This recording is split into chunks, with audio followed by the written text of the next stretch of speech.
Hi, everybody. Welcome to Phil and Dave's Excellent Adventures. Just Dave here. Today I'm talking about the movie Spider-Man Across the Spider-Verse.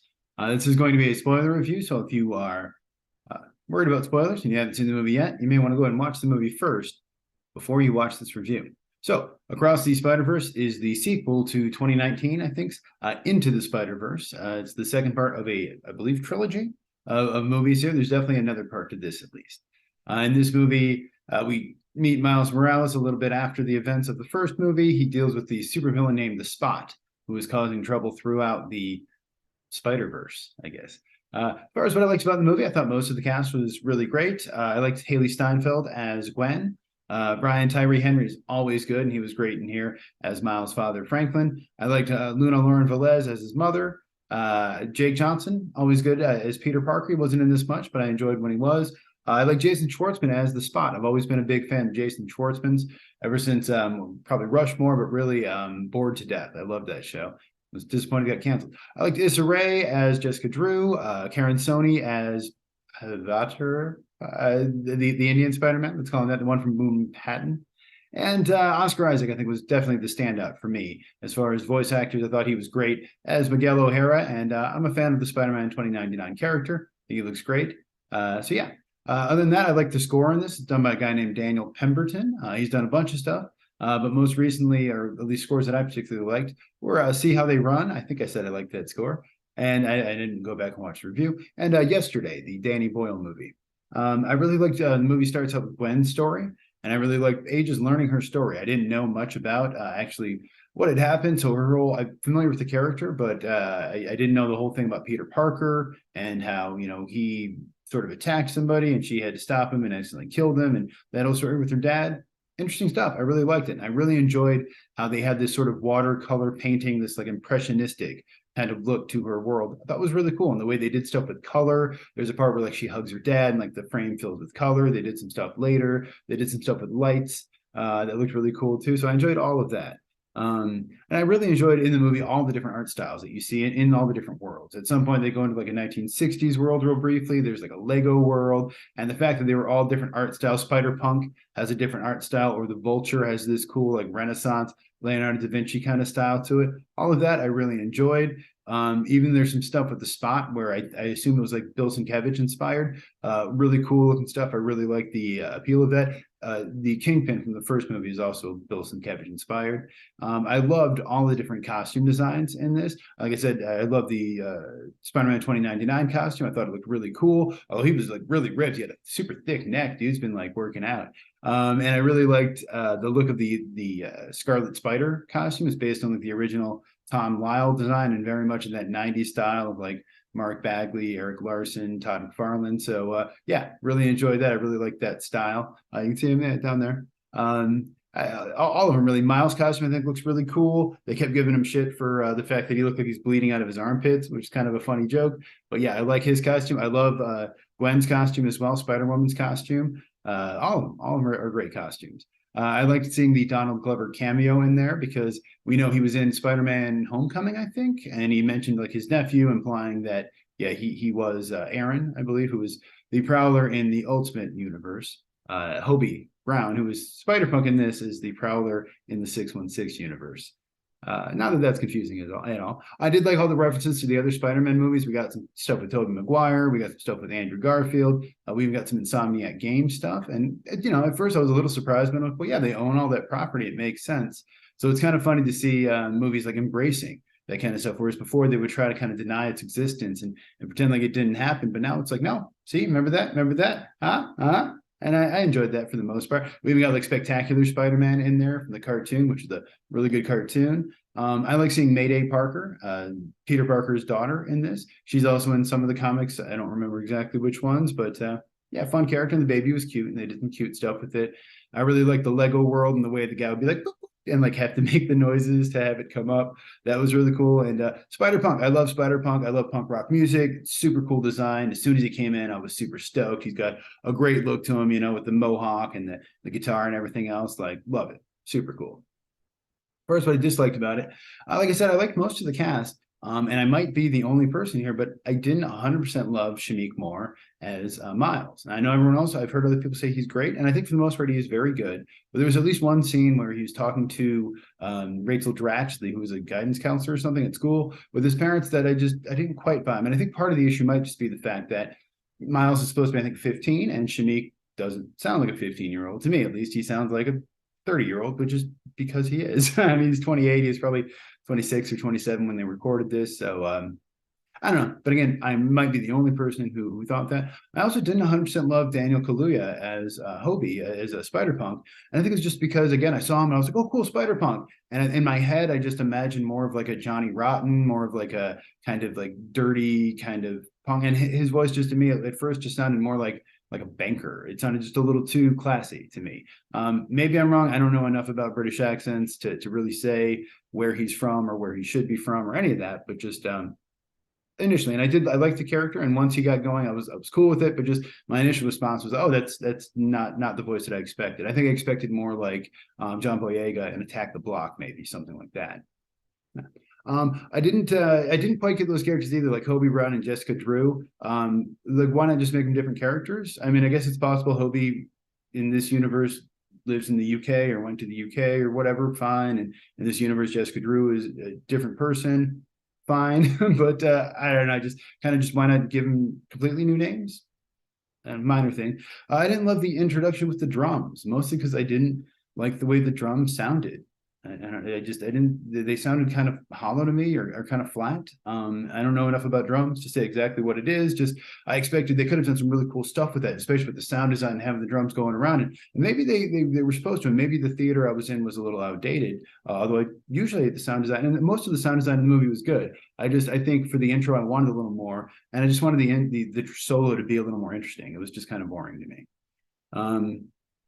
And again, going on to the next point, as much as I did mostly like the score, and I thought it was pretty good, and I thought they had some cool sound design in this, I really didn't like the music in this movie. And I didn't like the music in the first movie either. That was kind of my main issue with it, is stuff in this is Metro Boomin, I guess, did a lot of it, with appearances from Sway Lee, Lil Wayne, Offset, A$AP Rocky, Future, Lil Uzi Vert. I've heard of most of these people. I'm sure that they're popular because that's why I've heard of them. But I don't like this kind of music. This is just not for me. So a lot of times, I don't know, I have trouble concentrating sometimes if I just don't like the song that's playing. And I'm just like, why? So that was just a bit of an issue for me. I also feel like, at least for me, a lot of the humor didn't work. Like, it should have. Like, on the page, I see why that should be funny. But then when they did it, I didn't get a laugh out of me. And the theater I was in was maybe half full, and I didn't really hear a lot of people laughing. The only time I remember really hearing the theater laugh was when the Spot said something about, or no, when Miles said that Spot kicked his own butt. Some kids in the front got a laugh out of that. Other than that, a lot of the jokes, like, they were there, and I understand why they were supposed to be funny, but I feel like the timing wasn't quite right, or they didn't quite hold the beat out long enough, or they didn't quite give it enough time in between, or for whatever reason, just a lot of the humor didn't quite work for me. And I know, again, I'm probably the only person who's going to say this. I know everyone raves about the animation, and I really did enjoy the animation throughout. But I do have this issue with the Miles world, where they kind of make it look blurry in the background, or sometimes they'll like superimpose or double up on the image. And I know it's a stylistic choice, but I just found it kind of distracting, and it always makes me think, do I need new glasses? Did I walk into a 3D movie by mistake and I'm not wearing the 3D glasses? Like, what's going on here? Again, I'm the only person who seems to have this issue. Everyone else loves it, but just for me, it's a little distracting, and it's a stylistic choice that I just don't particularly like.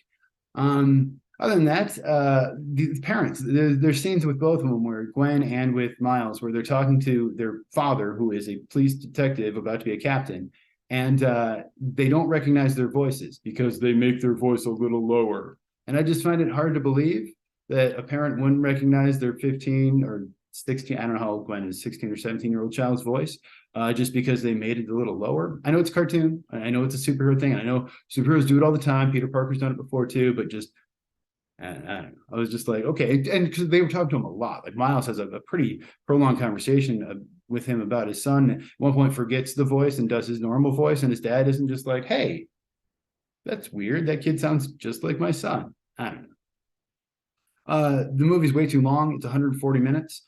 The longest produced animated film in the U.S., the longest animated film produced in the U.S. And to me, it felt like it. At some point, I didn't realize how long it was. And at some point, I'm like, man, this movie is it's really, really going, huh? And I feel like part of why I felt like it was long is there's way too much family drama. They spend a good chunk of the film talking about Miles and wanting to reveal his identity to his parents, and then being late for his dad's retirement promotion party, birthday party. I think it was birthday party. I didn't care about any of that. I'm sorry. I think partially because I'm a 40-year-old man, so I don't really care too much about high school, kind of drama and stuff. But like, again, I didn't mind it. If they did a little bit of that, it would have been fun. But I just felt like they spent way too much time with that. And just, I don't know, the whole, my parents are going to find out I'm a superhero thing is just, I feel like it's been done to death. So I don't know. And I feel like in this, there wasn't enough of the Spider-Verse. It said across the Spider-Verse, and they did, especially toward the end, they did give me quite a bit. I saw there's thousands, I think, of different Spider-Man. But I guess I would have liked to see some more of the world. We get very brief little, glimpses of the 1960s style animation and the Lego world. But I guess I would have liked to have really gone into, it's been a good amount of time in more of the worlds. I thought the movie was very predictable, kind of from the beginning. I knew exactly what was going to happen beat by beat. I can pretty much predict where the third movie is going to go. It's going to turn out that Miguel was wrong. And actually, it was a good thing that Miles came and got bit by a spider from another way. It's fine. It was a kid's movie. I understand. It's supposed to have that kind of a you got to feel good. Anyone can be Spider-Man kind of plot, but just I don't know. And then there's people also make kind of dumb decisions. Which kind of bothers me. And I guess again, a lot of the characters are young, so that makes sense. But like in the very beginning, when Miles is dealing with the Spot, I feel like it was very obvious the Spot just needed someone to talk to, like a better superhero, a more experienced superhero. The Peter Parker Spider-Man, I think, could have sat him down and said, "Hey, man, what's going on? You need a job? I can give you a job at Parker Industries." I know Miles can't do that, but I guess just stuff like that happening. It seems like a lot of stuff that happens is directly a response to something bad or a bad choice that one of the characters made. And I guess that's interesting in a way, but also a little frustrating because it's hard for me to then like the characters when I'm like, you should have, I don't know. I guess I'm just watching and going, I would have handled that situation differently. And again, I'm not a 15-year-old boy. I'm 40, so maybe that's why, but still. And then there's a part where the one Spider woman, the one who's the video game one, I don't remember her name, decides to let Miles go. Like she can press the button, but she doesn't. And it's like, okay, why? Because you had a brief interaction for like 10 seconds. And I think she may have mentioned in there she knew about him from the first movie and what he did, so maybe that was why. But it just seemed like one of those where I'm like, all right. And again, that she should have stopped him because that made things worse because now he's in the wrong universe. And I'm sure they'll figure that out in the third movie. But like, I don't know, some of that stuff. And especially like when Miguel's yelling at him and saying it's all your fault, I'm kind of going like, yeah, it kind of is. And I'm sure again in the third movie they'll explain why it's not his fault and it was actually a good thing that he did what he did. Madame Web will show up and explain that. I don't know. Who knows? But yeah, again, I felt like there was a lot of stuff that was just, I didn't like the love story either. I understand the first movie, Miles was like into Gwen, and I got that. But in this movie now, it seems like she's into him, but also maybe she's dating Hobie or something. I don't know. Also, I don't really care about teenage love stuff, but I don't really understand why all of a sudden now she's into him, especially because I think he's younger. So I'm like, I don't know. I didn't really, I felt like in some way this movie too was just kind of checking boxes. Like there was some stuff where it's like, we got to have diversity, and like Gwen's got to protect trans kids sign in her bedroom, and Miles got a BLM pin on his backpack, and like that's all cool, but like also I just felt like it's just kind of like representative, and it's not really, it's just kind of superficial because like Gwen's got the poster in her wall, but like who's that for? It's in her bedroom. So she's reminding herself in case she forgets that she's supposed to be protecting trans kids. I don't understand. Or is it just so that you can easily take it out when you ship the film to another market where they're more hostile to people who, aren't heterosexual? Yeah, just that kind of stuff where I'm like, I get it and it's cool. I get what you're trying to do, but I also feel like it seems kind of calculated. It seems like they're trying to make some money.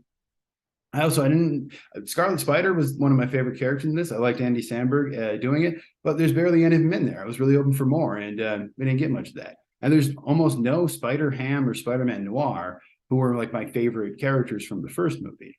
And also, I didn't really understand like what's the lesson to this movie. It's even if you keep making mistakes and everyone is telling you you're wrong, you should listen to them and just do whatever you want because you're always right. And even if that does end up being the case here, I don't know if that's a good lesson. Maybe there's probably a better lesson. I'm not good at picking up on lessons in movies, but that was just kind of my first take where I'm like, okay, so what's Miles' arc here then? He starts out and he's sad because he doesn't get to see his friends, and then he messes everything up, and then he's like, no, I didn't mess everything up. I'm good, but why? I don't. Okay. And then I think my biggest issue was this movie just felt like the second movie in a trilogy because there's really not there's no resolution, there's no real character arc. It's just setting a lot of stuff up, which I guess is fine, but it's so long. Why does it's that long and there's really nothing. I felt like they could have cut a lot of this out. It basically is what I'm saying. So other than that movie was directed by three people, Joaquim Dos Santos, Kemp Powers, and Justin K. Thompson. This is the theatrical directorial debut for all of them. Joaquim Dos Santos worked as a storyboard artist on Justice League, directed a G.I. Joe TV show. Kemp Powers is mostly a writer, screenwriter, and he also co-wrote the movie Soul, which was based on a short film he did, which was based on a play that he did. And Justin K. Thompson did production design on The Cloudy with a Chance of Meatballs, a bunch of video games like Little Big Planet, and a bunch of TV shows. This was written by Phil Lord, Chris Miller, and Dave Callaham. Lord and Miller worked together a lot. They did the Cloud with a Chance of Meatball movies, Lego movies. They created the Little Big Planet games. And David Callaham wrote Shang-Chi, which is one of my favorite movies of the most recent Marvel phase, and Wonder Woman 84, which is one of the worst movies of all time. So yeah, as far as the writing in this, I wasn't super impressed, or the directing. Like I said, I think it looked great. I think most of the animation was amazing, except for the blurry stuff that kind of bothered me a little, but most of it was cool. I really liked the different styles. I really liked the way they mixed them all together. That was awesome. But I do feel like some of the comedic beats could have been better timed, I guess. And some of the writing, like I said, just spent too much time with the family stuff, and just I've already talked about the things I didn't like about the movie. Other than that, there's some little cameos in here. Like I mentioned, Andy Samberg is Ben Reilly. We also had Taran Killam as Web Slinger, the Spider-Man that had the horse. Jack Quaid was Gwen's Peter Parker. Jack Quaid, of course, from the Boys and all that, and Dennis Quaid's son. Melissa Sturm is the one who played Mary Jane, which was funny just because for a second I thought it was actually Kirsten Dunst. And I'm like, wow, they got Kirsten Dunst to do the voice, but now it's Melissa Sturm. I don't know who she is. She didn't have much. I didn't really look her up. Peggy Lou appears in here from the Venom movies as the store clerk, which is why she's just kind of like, I don't care about you, Spot. I have to deal with Venom all the time. Like, this is nothing. Which I thought was funny. And we had Mahershala Ali comes back as Uncle Aaron in the other world, 42 world, I think it was called. 42, of course, the Douglas Adams reference, always good. I like that. So Rotten Tomatoes on this one, everyone loves it. Critics are at 95%, audience at 96%. So I think I'm in the minority. I don't know if I'm going to say I wouldn't recommend the movie, but I don't think I liked it as much as everyone else. It had a $100 million budget. It's made $200 million so far, so it's making money. It's doing fine. I'm sure the third movie will be fine as well, and I'm sure they're already starting to work on it. So yeah, this is a movie, like I said, everyone seems to love it. I've heard people say it's the best movie they've ever seen. It's their favorite movie. I know a lot of people said the first one was their favorite Spider-Man movie. And I thought the first one was just okay. And I didn't like this one as much as the first one. I think there's a lot of parts to it that I liked, but overall as a movie, I just didn't find it that interesting. I was kind of bored. For all the family drama stuff, to me was just boring. So yeah, and I really didn't like the music, which I know it's popular movie music, and I'm sure everyone else likes it, but just for me personally, I didn't like it. And I don't know, I feel like music has a pretty profound effect on me. So it's hard for me to enjoy something when I don't like the music. So I think my score on this one is going to be a 6 out of 10. I understand why other people like it. I don't quite understand why people think it's a perfect movie or the best movie of all time, but I definitely understand why people like it. I also think it's just not for me, at least not as much. So if you saw the movie, and let me know what you think of it down in the comments below. Thank you so much for watching. Have a great night. I will see you here again next week.